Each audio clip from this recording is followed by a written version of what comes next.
C-suite is upgrading everything: cloud, AI stacks, security posture, operating models. But most important system is still running legacy code. The leader, indispensable leader, right? The always there is always on archiver. The executive who wins performance and quietly loses presence. Why now? 2026 leadership isn't about doing more, it's about being the kind of leader people trust under pressure, follow in uncertainty, and remember for who you were, not just for what you delivered.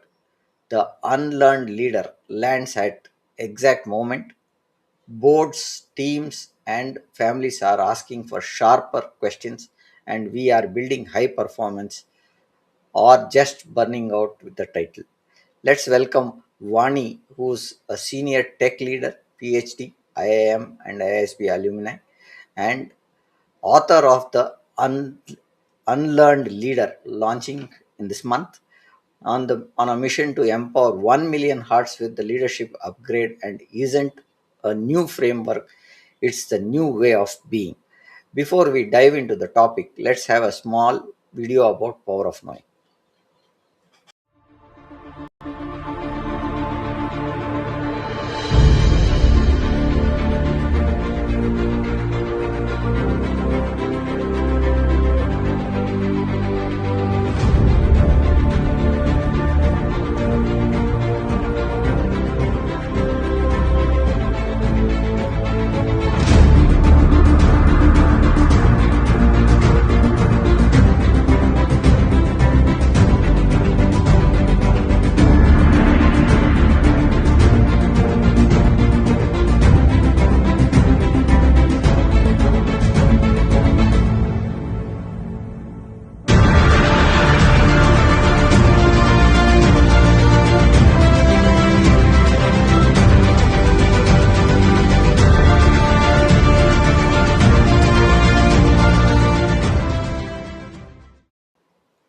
Welcome to Power of Knowing Forum, and let's bring our speaker Vani to the podcast and dive into the topic.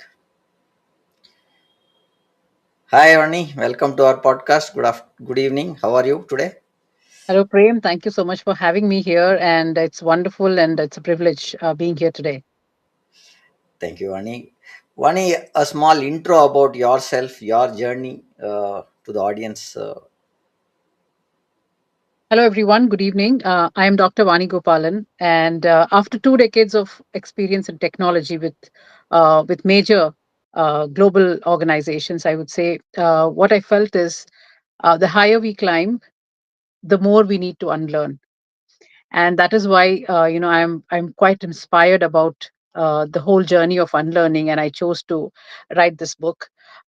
So I am on a mission to enable 1 million leaders to get out of their mask or to remove those expert masks that they carry, so that they can lead magnetically and be the leaders whose presence is celebrated and not the otherwise.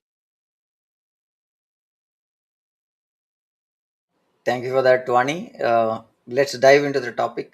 What is the real upgrade you believe that C-suite needs right now? And why is it hard to unlearn?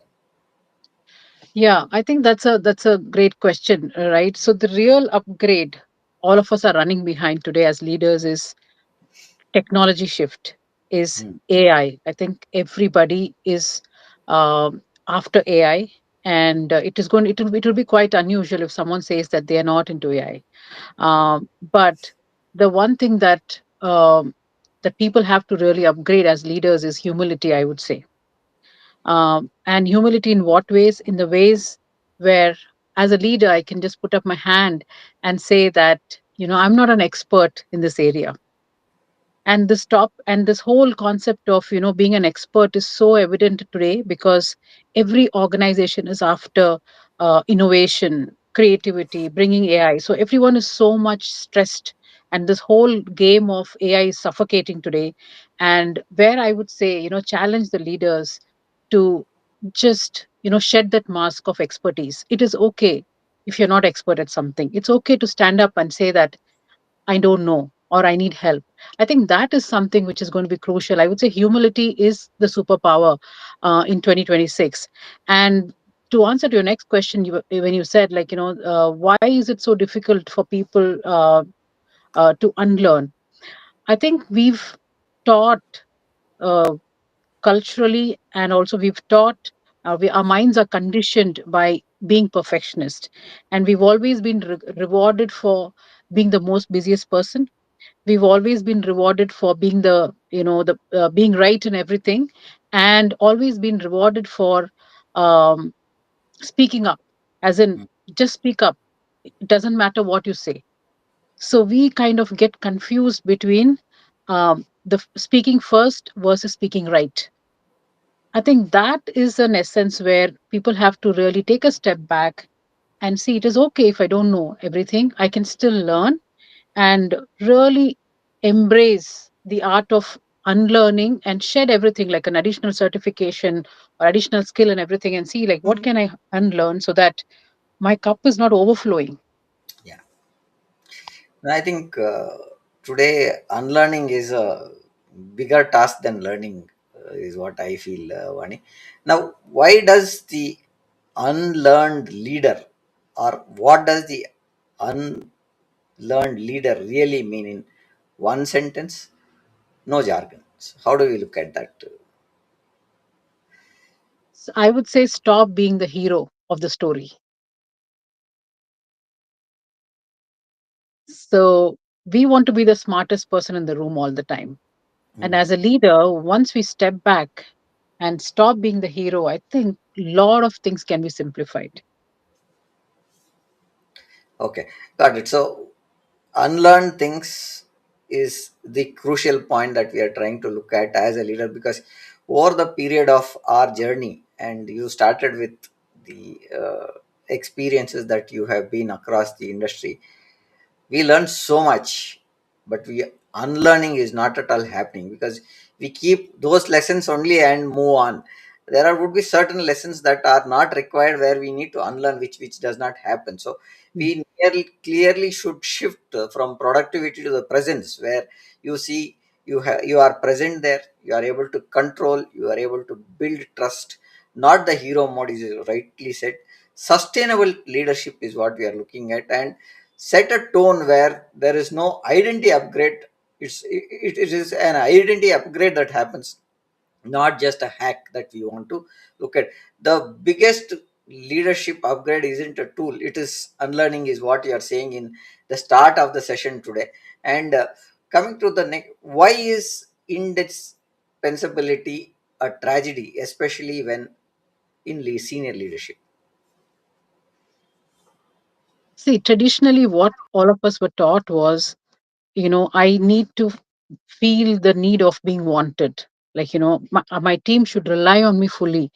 Every decision has to wait on me. Like, people calling up and asking, hey, how do I go about this? What should I do this? So we feel so much of satisfaction to our ego. I would say we fall in this so called ego trap, where that is when we feel like, we are more wanted and we are more needed. But the very big tragedy is, it also tells you that as a leader you failed because you're not in a position to create a successor, right? So how many of us today, when we're creating that leadership pipeline or backup or succession planning, not everyone is comfortable to shed that mask and say that, it is fine if I'm not there. But if I'm not there for a month, like, someone else can fill in and do the job. But we are all so much into feeling of insecurity, saying that nobody should take up my role, right? I think people or leaders should step away from a very traditional mindset where we were valued or we were rewarded for knowing more, and we always believe that knowing more is growing more. But today, I think it's high time that we unlearn that habit of, it is not knowing more is learning more, is growing more, but it is also about subtraction. The law of subtraction is so beautiful that it helps you to grow, because the more, the titles, the more certifications, and I've done that myself. I'm not talking here as an expert, but I'm talking here as a student who've learned and evolved through this. a lot of certifications, a lot of degrees, and a lot of everything actually suffocates you, where you feel that you're having a crown on your head of expertise, but you just need to keep that down and create successes, because that's when you're creating a legacy, right? So being successful is one thing, but being significant is one thing, where you're having a successor right in front of you, and you're saying that this person is going to lead in my absence, and that's when your presence become very magnetic, I would say.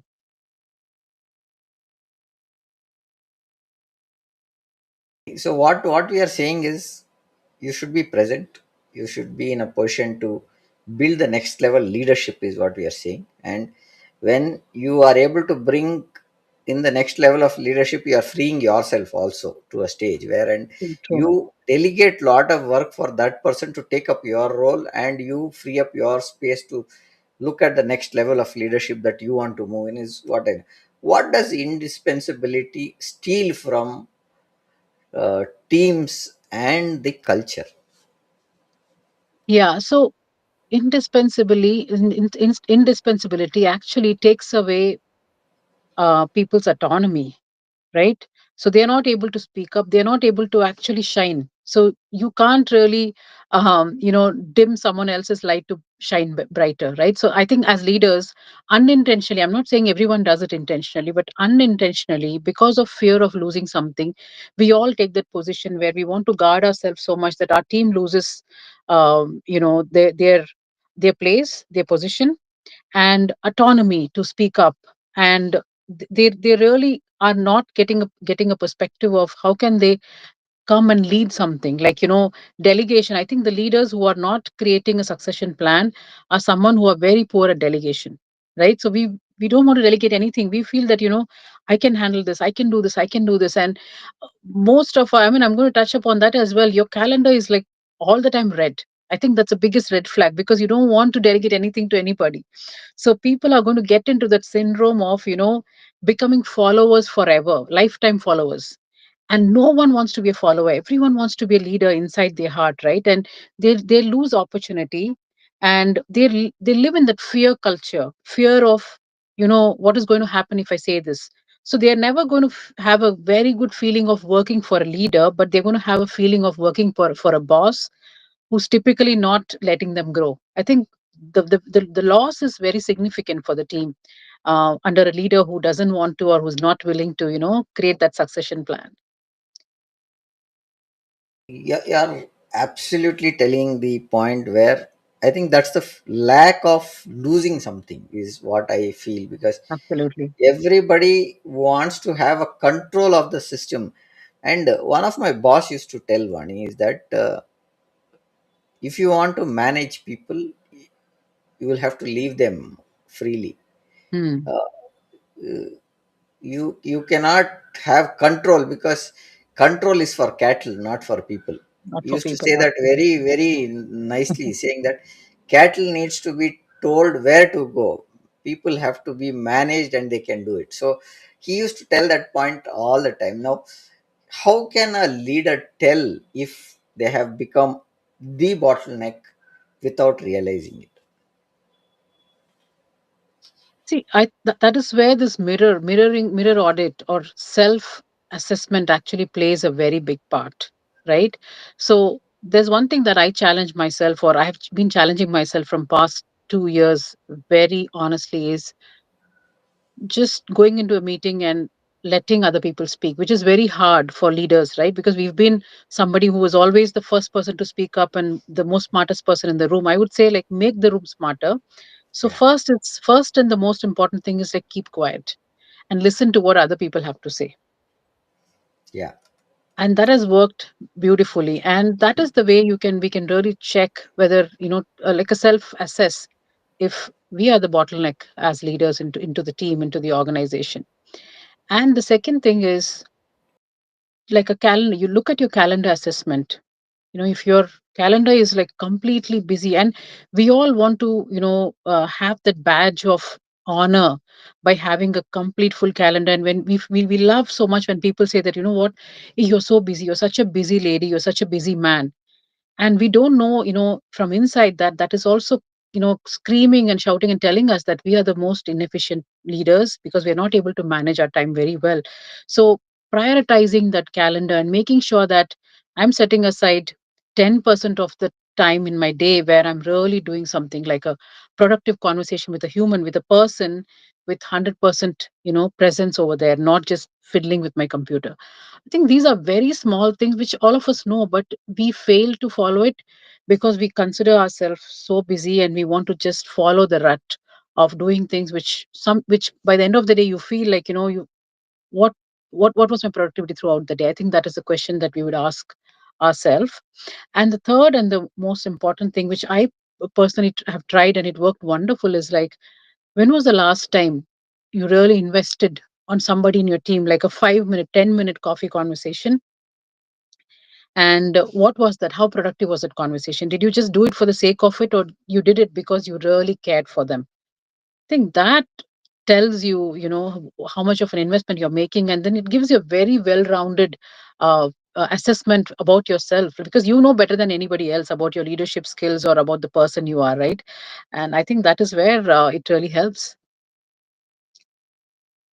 So I'll take two pointers here, Vani, when we speak, right? So Sure. I was reading to Simon Sinek's book where he says you should be the last person to speak, right, Mm-hmm. in a meeting. So as you mentioned some time back, is that you'll have to let the team, when there is a critical thing, at least to speak out, saying that I had this issue, I didn't get support. That could be one of the common reasons that escalation happens. And when you get into a high pressure meeting, you need to understand, not from a pressure point, from a point where people are struggling and who needs what kind of a help. And Mm-hmm. when you get into that room, what he said was, just listen to everybody's point of view and you be the last to speak, so that Absolutely. you get the complete visibility of who's doing what, how is he doing it, and where is he getting struck. And my boss, I'll take his name is David C. Matthew.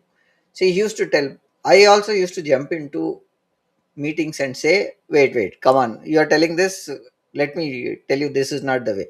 See, in 2 3 meetings when he sat with me, he said, Prem, you are talking in the middle, people are not going to voice it because you Mm-hmm. are closing the point where they don't want, they'll cut off, saying that they will not be in a position to give their pointers. So what happened is, it so happened that we went into a situation where every time we leave the people to discuss, jot down the points, then summarize, saying that with 10 minutes or 15 minutes of everybody speaking, stakeholder 1 said this, stakeholder 2 said this, stakeholder 3 said this, and he used to take a confirmation saying that, have I taken all the pointers that you people have discussed? Now, he would say, stakeholder 1 has a problem which Mm-hmm. can be solved by stakeholder 3. He is an expert in it. Stakeholder 3 has a problem which only with discussion and deliberation, seeing where it is getting stuck, stakeholder 1 can help you out. So he used to give that. By the end of the day, end of the discussion, we used to get into pointers where we are able to solve most of the problems. So that is the first point. Second point also, you will get a perspective when everybody speaks. You get to understand before you telling also, some of the problems would have got solved. Absolutely. Right. So those are 2 points that I am trying to understand from what you are saying, because the presence has to be felt in high pressure environments where Mm-hmm. you give the people who are on the ground a chance to voice out their pointers, and you learn from them. There are a lot to learn from them because they are on the ground. So that's the 2 pointer that I wanted to take and say, how do we look at this? First is, offer 2 3 recognizable signs. Approvals pile up because we don't get into a discussion, right? Decision is very slow. That is where people get into a problem of not learning. Yeah. Team avoids ownership because you tell something and you back off, then they don't feel a sense of ownership there. Meetings depend only on your presence because otherwise those meetings are not going to get any results. So that's what Yeah. I think. If the system works only when you are present, that's what you said, you don't build leadership, you are building a dependency, is what you said. In because you said if you are away from office for 15 days or a month, can the team perform by themselves? Is what you are saying. Great pointers there, Vani. Coming to our, how does a leader practice presence in a calendar that's on fire? So I would call these as a, a 5 minute ritual or 5 minute buffer, right? So Hmm. usually what we do, and I've been there, right? When you have meetings, back to back meetings in a day, those 5 minutes or few minutes that you get in between the meeting time, you want to use it for checking your phone or doing something else, which is again going to catch up to the stress that you've already built. But my sincere recommendation is those 5 minutes, and I've been consciously practicing that, and I've learned this from my boss. And those 5 minutes buffer, what you have, use it productively for kind of reflecting, or at least to breathe. I use it as a breather. I do like a lot of deep breathe in and breathe outs, which really helps me to be ready for the next meeting. Otherwise, it's just going to be like one after the other, and we become so mechanical. And this is something which we have just learned by ourselves. Nobody taught that. We've just learned it to be so inefficient, and we are not going to be productive throughout the day. So, that 5 minute buffer has really helped me to pause, calm down, and not being somebody who really would urge to speak first. So, that has really helped me to manage my calendar. And the second thing is very simple but very powerful. It's like look at your meetings in the beginning of the day and see like where are the places where you really need to be in. Because I Hmm. see often as leaders, we want to be part of everything, just to know what's happening everywhere, in every project or every new initiative that the company is running. We want to make sure that, we have eyes and ears to that. But in today's world where the technology is moving very faster, it is practically impossible for us to be in everything. So it is okay for you to stay away and just get updates, because today with the with the updated technology, AI can give you the co-pilot can give you all the minutes of the meeting and everything, where you don't even have to be there. So pause and see where you are needed, and get out of the syndrome of insecurity. I think when we are behaving from the operating from that insecure mode, that is when we become more inquisitive. Curiosity is different, but inquisitive is different, where you want to know everything although you're not adding any value. So look at those and set aside like a focus time for yourself, where you're focusing on like your people and other priorities. I think that works wonders. And the third thing that I'd like to say is, the monotasking the human, that is presence, like giving your 100% presence, like you're dedicating your time, like on a every Friday, first 2 hours, I'm just going to block my calendar which says for my people. And anybody can set up time with you. You can speak. It's for networking, meeting people over coffee and things like that. So by doing that, you are creating the influence. Like I always say, Prem, the title that is given to us is given by the company, but the influence is given by the people. So when you leave a company or when you're out of the job, I think the title just goes away in few seconds or few minutes, but the influence lasts forever, for decades, for years, and for whatever time. And that's something that you create, and which is very powerful. So if throughout the day, if we are just juggling to manage our calendar, we are losing a lot on creating that impact and building that legacy as a leader. Got it, Vani. So what we are seeing is you don't need to rush into every meeting that is there. That's the first point Mhm. that you are saying. Mhm. The Mhm. second point is you also don't need to know everything, right? Yeah. And the team will manage. They will reach to you if there is a requirement. We always think they always need us. So that's the point that I think.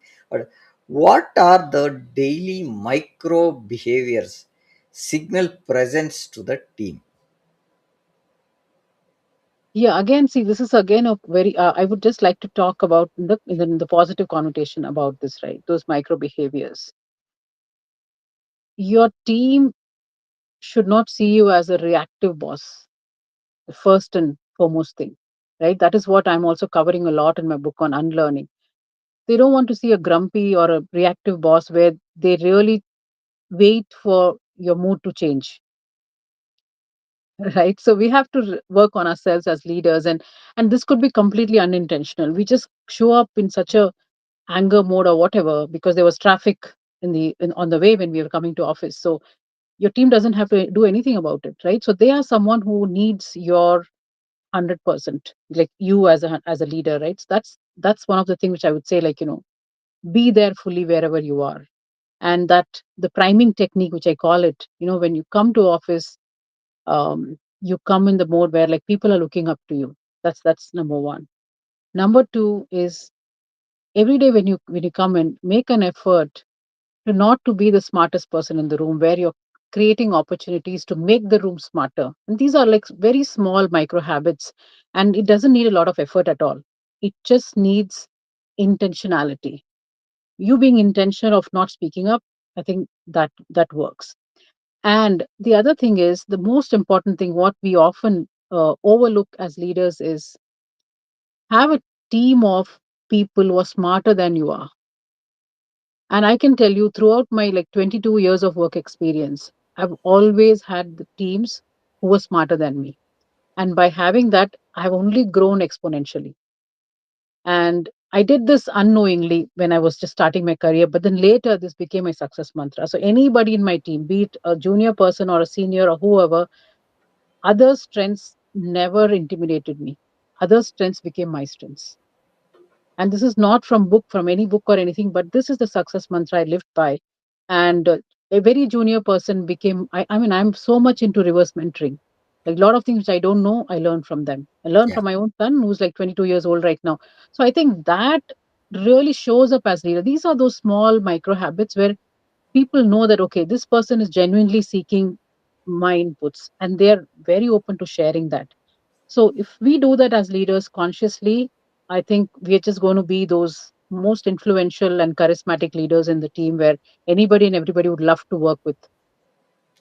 No, I second that as much as well, because my team was having freshers when I was Mhm. having 20 years of experience. The fresher mindset thinking itself was different. And the ideas that they used to sell, why don't we look at this way, sir? Why can't we do? Why are we only going with the traditional method? Can't we do it True. in a different? And there are cases where uh, some things looked stupid enough to do, but it definitely made the work that was supposed to be a blocker, made it easy to work, because there was some issue that there was that command itself is not required, and it felt so bad that running that command felt foolish. We ran that command, but it started working. And people say, just try it out, maybe it is blocked somewhere, maybe it is saying there is a path that it is looking to go to the data to be sent to one system to another system. All these are out of box thinking is what I felt. So I think what you're saying is absolutely true, where we learn with the smartest people around, because we cannot know everything, right? So that's the point that we are talking here. And the person who is doing would have been an expert in that field, and we would be a basic guy who knows the basics, Absolutely. but that guy would do it on its expert level. Now, what do the leaders need to stop doing immediately to create a space of presence? Yeah, that's a fantastic thing. I think the most important thing that leaders need to stop doing is stop wearing another mask of perfection. All of us are trained since childhood to be perfect, like, this is how you need to do. And I remember the days when we were attending interviews for our first job or second job, we always said, use that as a selling point, saying, like, I'm a perfectionist. But over the period of time, I've discovered that there's nothing called perfection in life. Right? You can't be a perfect boss, you can't be a perfect mother, perfect wife, perfect nothing. So the Yeah, person who always chases perfection is just going to dissatisfy himself and others, or herself and others, right? So the first thing all of us have to stop expecting from others and expecting from our own self is perfection, and chase progress, I would say. Yeah, just 1% progress is far better than, much better than the 100% perfection that yeah. we are waiting to attain. Got it, Vani. I think there is another pointer that we need to add is a daily habit of doing one job or reading one page or two pages of a book in a month, you would have finished the book. So that is, Mm, if you don't turn the next page, you are keeping the book there itself. So there is exactly. a growth that happens every day, and people also should understand that is. Uh, Time is the only thing that is constantly changing, and you keep changing based on your age grows, you are one day older than yesterday today, right? So that is the change that is happening. But if you feel change is difficult, by default it is happening. So you need to look at growing also. It's the same stage. You need to grow daily so that you get to a percentage, as you rightly said. 1% a day makes you 365% in a year. So that's a great jump in terms of learning. What we can look at also is give a tangible practices, like what you said. 2 minutes prior you come and arrive. Make it as a ritual. Before the meeting starts, 2 to 3 minutes you come, settle down, and keep your phone, as you rightly again said, keep the phone out of the meeting till you finish the meeting, so that it does not distract you. Fewer deeper check-ins, like listening for emotions, not only status, right? How is that guy feeling? What is he conveying? Why is he getting into a stress mode? What is that he's stopping? What is the performance urgency? All these things are supposed to be looked at, and then you give a right solution, then it works. And as you rightly said, calendar also, your calendar shows priorities, your present shows leadership, is what we want to say. And coming to the next point that I want to ask is, what are the common masks leaders wear? They always strong, they always certain, they are always available. What kind of masks are, uh, apart from these, is there anything, or how do you look at these three masks, Vani? Yeah, see, I think as we evolve as leaders, we keep adding masks. And like I Okay. always, I said that before as well. The mask of being an expert in the room. I think we wear that mask most of the times, and the mask of being stronger in every situation, right? And where it doesn't even give you a room to be vulnerable. As leaders, it is very much essential that you be vulnerable, be human. I think we wear a mask of being so strong that we are not trying to be human at all. We want to be like machine all the time, available, working, and all of that. And the third thing is, which is also very very important for leaders, we get into the trap of a person. We get into the trap of that expert. I said, like, I'm an expert of all, and that actually kills innovation in the team. That actually kills people to rise up, because you are an expert. You want to be the first person to give the answer. You want to. Uh, you see, sometimes I've seen in meetings where people don't allow their team to speak at all. They're the one who are questioning. They are the one who are answering. Answer. So the team is just shocked, and they don't want to even think anything. They just become very mechanical and just followers of the ideas that the boss is sharing. And another thing that I wanted to really bring up is the mask of being an echo chamber, where you're not really acting as a shield for your team.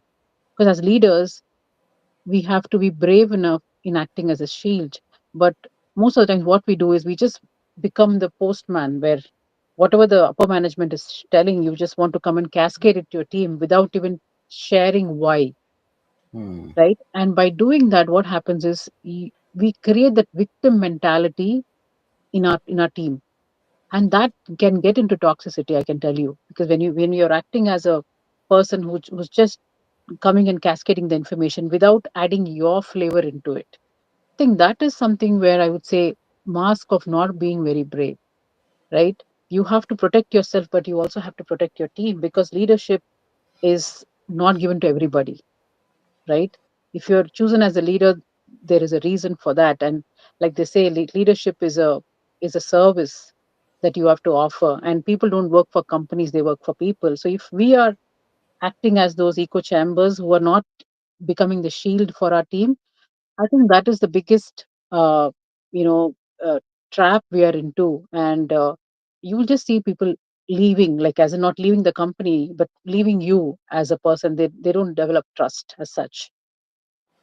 Building trust is the biggest pointer for the team to stay, and there is a corporate way of saying before uh, the team actually people don't leave companies, they leave their bosses is a pointer that is been Yeah. always told, Yeah. right? So So it is so apt that it is like that.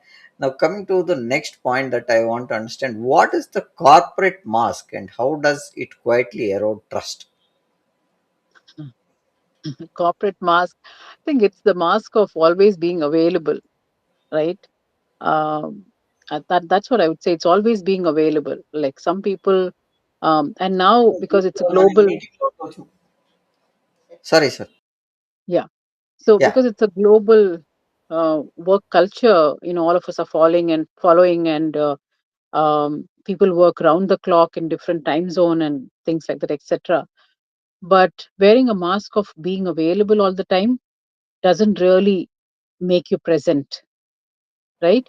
I think that is what people have to, and this again ties back to succession, ties back to that indispensable behavior, right? You think that you are the person who is wanted everywhere, and you create that, you wear that mask of ego attachment, right? You attach everything to ego. And another most important thing is the mask of not being able to say no. I think that's the biggest trap any leader can fall into. And the funniest part is we ourselves are not able to say no to things, but then we are so quick to add that in our employees performance review, saying that you should learn the art of saying no. And I have been in that position, and I want to be very vulnerable today. I've been in that position where you're so quick to say that learn the art of saying no, where I am not a pro in doing that. So as leaders, I think it is a shift that we have to bring in ourselves, where we are also learning and unlearning. We already learned, like saying yes means gaining trust, gaining promotion, or being in the good books of leaders. But that time is changing. Today, everyone is appreciating you for being yourself. If you want to be yourself, then also say no to something which you don't want to say yes to. yeah. And as you said, vulnerability, people think being vulnerable is a risk, right? Vulnerability is a strength where you also need sometimes help, right? And that's a great strength to ask at a top position that you are having or at the bottom position. If you are struck, if you are able to ask for help, that is not called as vulnerability, is what I understand. And it does not let it builds trust is what I am trying to say when you ask for help, because we've been talking about saying we don't know everything, right? So what does removing the mask look like without oversharing or losing authority? That's a beautiful perspective, right? I think creating those healthy boundaries is what I would call. Yeah. So I was having a chat with somebody where I said leaders wear a mask of saying it's lonely at the top. Yeah, and that's a fantastic example of what you said. Like this drawing the line between oversharing and undersharing. Like, what do you do? So if we are living in the world of saying that it's lonely at the top, it is it is something that you are defining to yourself, right? There is nothing defined as it's lonely at the top. It's up to you whether you want to go, get up from your seat, come out of your beautiful cabin and want to talk to somebody who's sitting on the floor, or you want to sit with them. I think that makes a huge difference. And people, like I would say, our team are like our kids, right? They really don't follow what we say, but they follow what we do. They follow our body language more than our words. So we better not act, right? As I think that is something which is very, very, very crucial. And setting up those healthy boundaries, to answer to your question, where what to share and what not to share, right? I think that plays a part. And being friendly and sharing, I think they don't go together as such, right? You can be very friendly with your team, but you need not, which doesn't mean that you come and share all the corporate secrets to them. But I also feel that as a leader, you can change the dynamics. Try what works for you. They can't we can't say that one size fit all type of leadership style for anybody and everybody.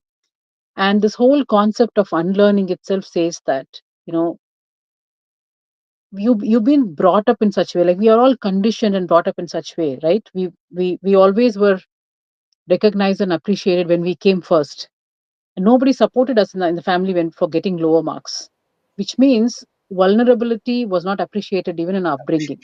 Yeah, yeah, So we are agreed. definitely going to carry those habits even now, but it's a right time that we unlearn those habits. True, true, very true. When you said the cabin story, right, where Mhm. people sit in the cabin, this is a real time example. When I became the first time manager, I was given a cabin.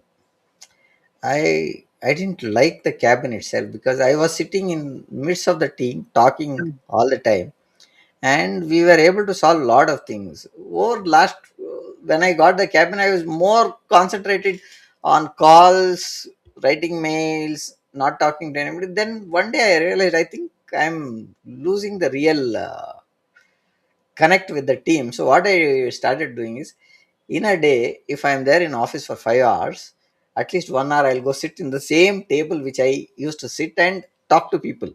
Mhm. Then the interactions were much better and the trust was regained, because I became a person who was thrown from a common workspace to a room, right? So it changed a lot what I felt, and from that time on till date, I if I have a cabin also, I definitely would sit 1 to 2 hours with the team outside, irrespective whether it is. I would come back to the cabin only when I had meetings. Otherwise, I still sit in the common area where the team sits, and that has brought a long association with every team member that I worked so far. Right now, what you are also saying is teach boundaries is what you are saying. You should know where the boundaries are there, because you said not sharing every secret, but you Mhm. can be friendly also. That's where authenticity with discretion, right, where we say something is very critical and this is what is it. Authority increases when people feel you are real and consistent and accountable. When you say something, you will try to get those things, or at least say this is what is the current status, this is where we stand, and it may happen and it may not happen also, is a possibility that you can be telling. Trust does not come from perfection, it comes from honesty and discipline, is what we are saying. One question that I want to ask is the C-suit people. The C-suit is measured on outcomes, right? Predominantly outcomes. How do we, or how do you make being measurable without sounding soft also? Because we've seen people where when they are soft, they lose the authority. When they are hard, they lose the people, right? So how do you look at this? Yeah, see, I there's a different whole way of different thing that I'd like to look at, the C-suite, like what success looks like for a C-suite, right? Usually, what happens in corporate is a team that meets all the KRA, a team that is the most productive in their sense, is a team that is celebrated more, and even those leaders are rewarded more. But Yeah, I personally look at it in a different way. I want to see like how many people, or what is the happiness quotient of that team. And really, I'm not wearing an HR hat over here, but I'm just wearing a human leader's hat, saying how is your department performing? Are they burnt out? Because there is 100% chances where these leaders are expecting perfection from their team, right? They act as a spell checker sometimes, like, every mistake in a PPT is being called out. Every mistake elsewhere spoken in a meeting is being called out. So are the team really carrying that pressure and they are just marching forward? So I would always evaluate. I mean, if I had an opportunity to evaluate, I would always evaluate my team, looking at how productivity is not only bringing productive results, what the ROI is also, how is the people quotient as well, and how are they performing at the cost of what. That's number one. Number two is succession planning has always been a area for me to look at for any team that I manage so far. Who is your successor? Who carries this, after you leave or when you're not available or whatever it is. So I have been the person, like the first 6 months in the new company as well, in the company when I joined, you can already identify who your successor is going to be. So that is how, and you also have an opportunity to develop someone to work. And the third thing is measuring if you're having everyone in the team like you. I don't want to hire everybody in the team who are very much like me, which means like I'm just carrying or having all yes men and yes women in the team, right? So everyone is going to even laugh at all my stupidest joke possible and they're just going to compliment me. So I am just setting myself and the team and the company for failure. So these are the things that three things, and these are very simple things which we kind of overlook most of the time because we are in such a fast paced world. Even the organizations, I'm telling, like, we just want to deliver a project, one project after the other, one transformation after the other. But what is the burnout that the team is facing? And then how are they even managing their stakeholders? A stakeholder map, are they managing the entire heat by themselves or is a leader coming and supporting them? I think those are the factors that determines um, the success of a C-suite than just managing a department and saying like we are doing great. As you rightly said, again, you cannot have S managers everywhere. So, if you look at John C. Maxwell's book, The Five Level Leadership, he talks about that at each level, you'll from one level to, when you started the conversation, you also said company gives you a job, you build people afterwards, and you grow at each level at a stage. First level is to bring people at your level, and you may have 100 people there, but when you move, you will not carry all the 100 people. You will carry about 10 people or 5 people who come with you as your support, and they support the first level people. So he gives you that hierarchy of making how the leadership. But he also gives you a caution saying that when you come and talk to level 1, you should be talking in level 1, not from a level 5 to level 1 Absolutely, discussion. So I absolutely, think yeah. that's a very nice way of putting, saying that when you talk to that level of people, you will have to talk in that level. When you're Mm. talking at the board level, you'll have to talk the board language. So that's the very important point which I learned from John C. Maxwell's five leadership levels of leadership is what. And also wanted to know, what are the practical indicators of presence based leadership where you see retention, decision velocity, ownership, physiological safety. So how do you look at these pointers, Vani? See, I am an observer, a human observer of human behavior. That's how I've been since childhood, and which is why this leadership is such a passionate subject for me. So I would always assess people, leaders or anybody, not by what they say, or not by what they say, but how they behave, or their body language is the biggest indicator. So when I'm when I go to my skip level meetings or when I go to my team meetings, my observation is such: if any of the team members, shoulders are very stiff and they're just listening to their leaders so much of fear, I think that is not the leadership that I Yeah, would really encourage, right?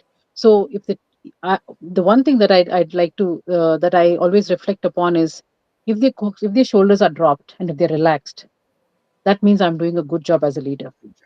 It's okay if they are if even if I'm communicating the most hardest message in the group or whatever it is. I'm not saying, like you said, you can't. I'm not saying that you have to be the softest leaders and you have to make everyone happy. I do get that fact, but as a leader, you are also a guide, you're also a coach, you're also the shepherd. I really believe in that. So people look up to you. And at the same time, you should be in a position to offer the most constructive feedback feedback. in the way that people understand but still respect you.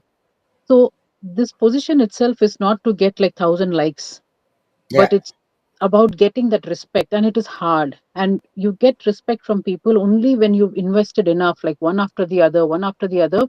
And sometimes, or most of the times, you don't get credit for that, like directly. Nobody's going to come and tell you, like, hey, Vani, you're the best leader.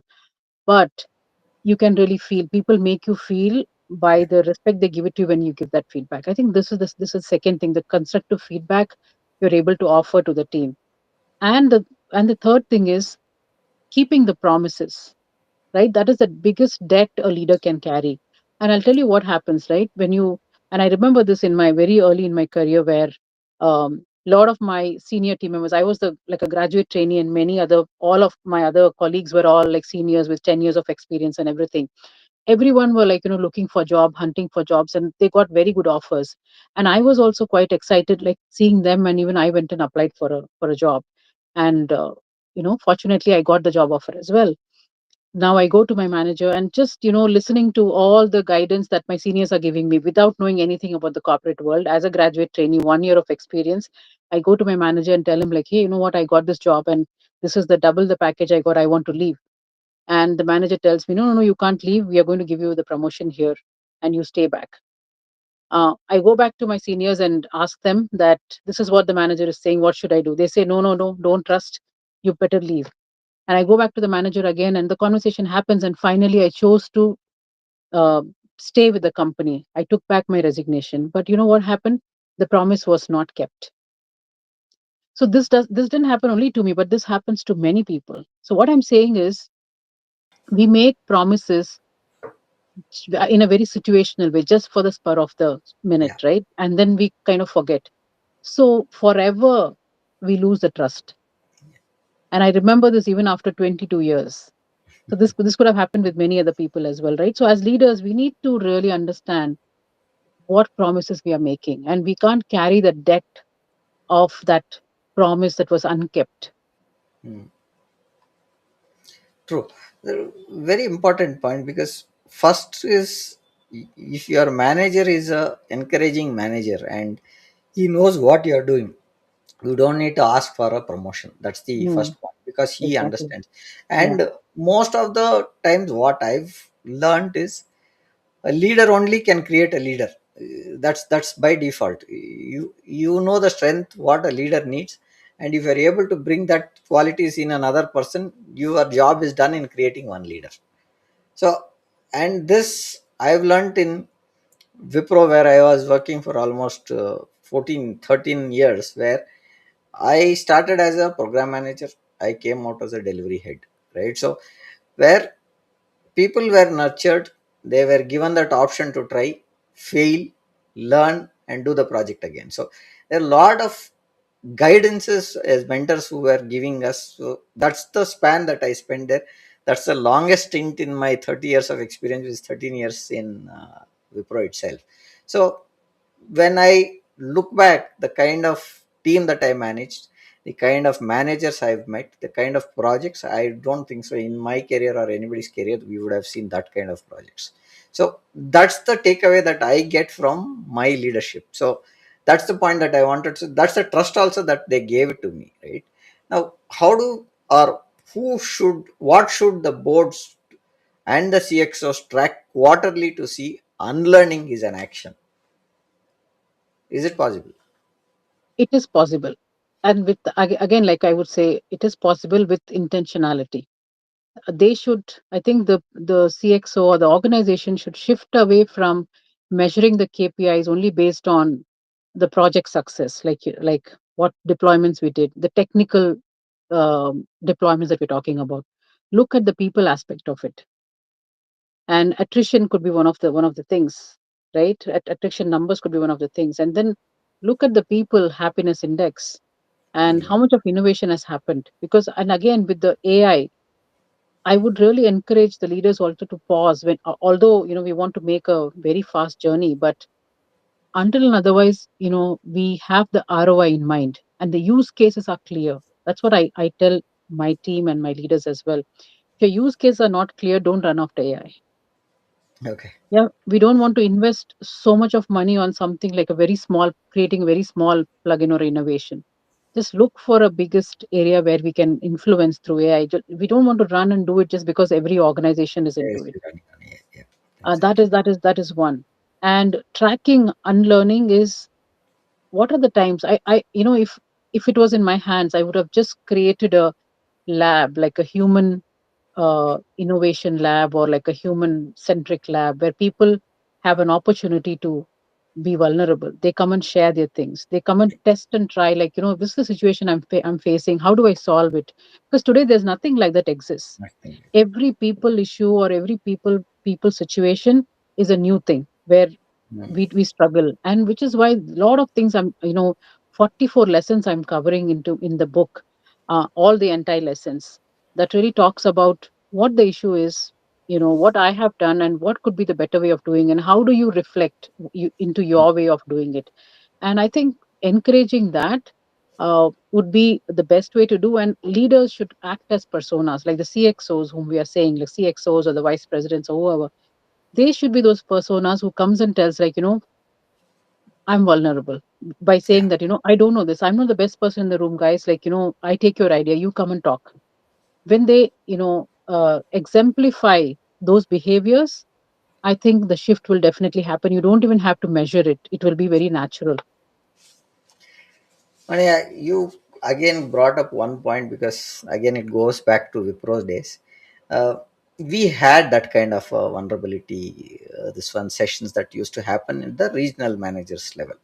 So what we used to say is, we used to talk on the skill side, where we said we have so many projects, these are the projects, but these are the skills that we are lacking. That is one point. And we always used to say, for this project I need so many people, for this project so many people, and everybody used to give their list of people that are required. And we also used to look at people who have worked in projects and how they can be added to new projects, or who they can be added, who is a smart guy who can be trained.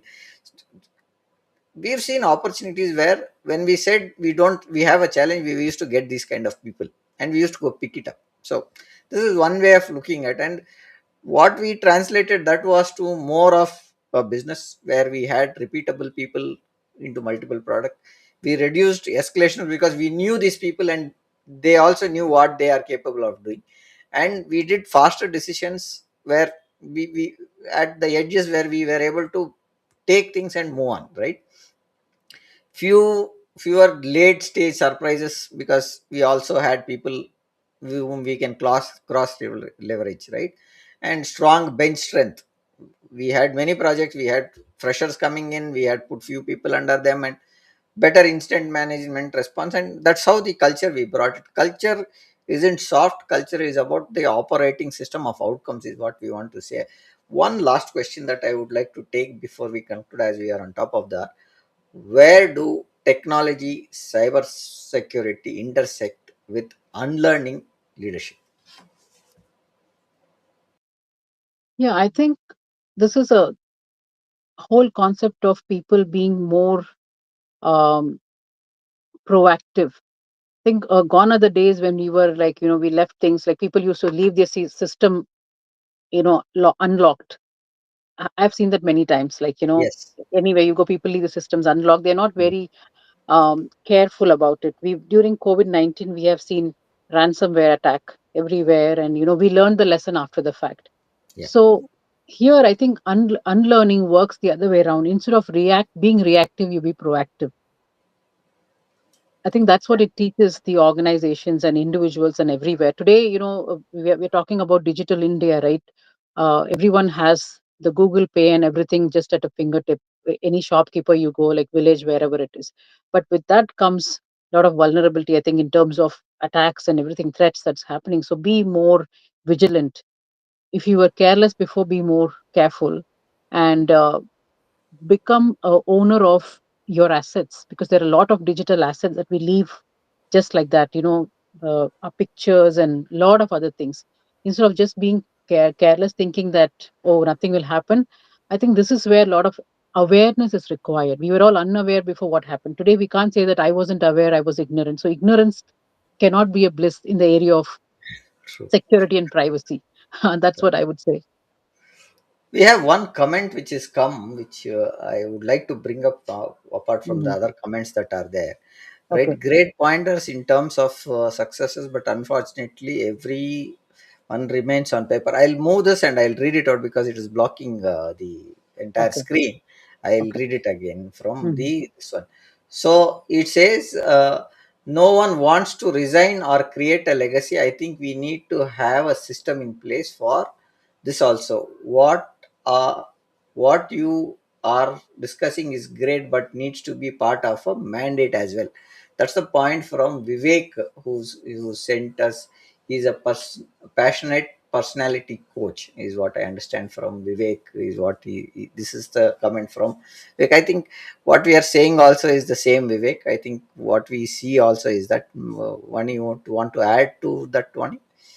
Yeah, absolutely. I think Vivek, thanks for your point of view first of all. And I think it's organization on the whole cannot do it, right? As leaders, we have to just make small efforts in Hmm. making sure that we are creating those successes. Like today, I'm coming and talking here. I'm not saying this just for the podcast, right? I have done it. So everyone has to practically sit and do. It would make you feel little insecure in the beginning. You feel like, oh, am I losing my position? But that's when you need to create an opportunity to learn something different so that you get a better opportunity within the same team or different organization or wherever. And that shedding or that realization is required by every leader. And then organization definitely would understand that. Great pointers. I have few pointers that I want to give it as a Mm. takeaways to the team. C suit is really an upgrade. Up, Upgrade is not more capability, but it's more presence, regulated, trustworthy human leadership under pressure. That's the first point that we want to uh, take away from this discussion. Indispensability is a hidden trap. It creates dependency, slows decisions, and quietly drains team ownership and joy. That's the second point. Unlearning is measurable in outcomes, stronger brain strength, faster edge decisions, fewer escalations, calmer in crisis response, and higher trust is what we are seeing. And in technology and cyberspace, leadership behavior is control, blame, panic, and ego amplify risk, calm, clarity, and accountability reduce it. So that's the point that we are saying. The best legacy is not being missed of work you control, it's being remembered for the leaders you built and the stability that you have created. So that's the takeaways that I have. Vani, thank you for being here. And this kind of leadership conversation, the C-suite needs, because strategy, cybersecurity, resilience, AI adoption, and growth all fail when leaders remain high performance but unavailable. So this is the pointer that I would like to. Your work makes the upgrade clear. Unlearn the mask, unlearn indispensability, and lead with presence that people can feel and trust. That's the pointer that I would like to give as a closing statement. Vani, thank you for being here. Any pointers that you want to give as a last minute pointer before we close, Vani? Yeah, thank you so much for having me here. I'd just like to say one thing: be open to unlearning, and then you see your leadership presence will just become so impactful and magnetic. Thank you. Thank you, Vani. Thank you for being here. Thank you, audience. Thank you for joining us. And we'll see you on the next podcast on next Wednesday. Do follow us and support us in this initiative. Thank you.